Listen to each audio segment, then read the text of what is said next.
Hello guys, അപ്പോൾ നമുക്ക് നല്ല അടിപൊളി ബട്ടർ ചിക്കൻ പാസ്ത ഉണ്ടാക്കിയാലോ.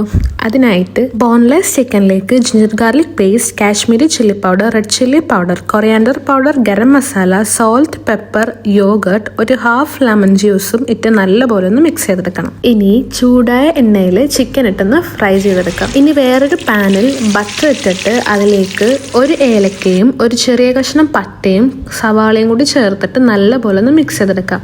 അതിലേക്ക് വെളുത്തുള്ളിയും തക്കാളിയും ഇട്ട് സോട്ട് ചെയ്തതിന് ശേഷം കാശ്മീരി ചില്ലിയും മഞ്ഞൾപ്പൊടിയും കൂടി ഇട്ടിട്ട് മിക്സ് ചെയ്തിട്ട് വെള്ളത്തിൽ സോക്ക് ചെയ്ത് വെച്ച കാഷ്യൂവും ടൊമാറ്റോ പേസ്റ്റും കൂടി ചേർത്തിട്ട് നല്ലപോലെ ഒന്ന് മിക്സ് ചെയ്തെടുക്കണം. ഇനി മിക്സിയിൽ ഇട്ടൊന്ന് പേസ്റ്റ് ചെയ്തെടുത്തിട്ട് അതിലേക്ക് ചിക്കൻ പീസസും ഫ്രഷ് ക്രീമും ചേർത്തിട്ട് നല്ലപോലെ ഒന്ന് മിക്സ് ചെയ്തെടുക്കണം. അതിലേക്ക് കസൂരി മേത്തിയും 2 ചീസ് സ്ലൈസും ബോയിൽ ചെയ്ത് വെച്ച മാക്രോണിയും കൂടി ചേർത്ത് കഴിഞ്ഞാൽ ഞങ്ങൾ അടിപൊളി ബട്ടർ ചിക്കൻ പാസ്ത ഇവിടെ റെഡി ആയിട്ടുണ്ട്. എല്ലാവരും ട്രൈ ചെയ്ത് നോക്കണം. അപ്പോൾ ശരി, ബൈ.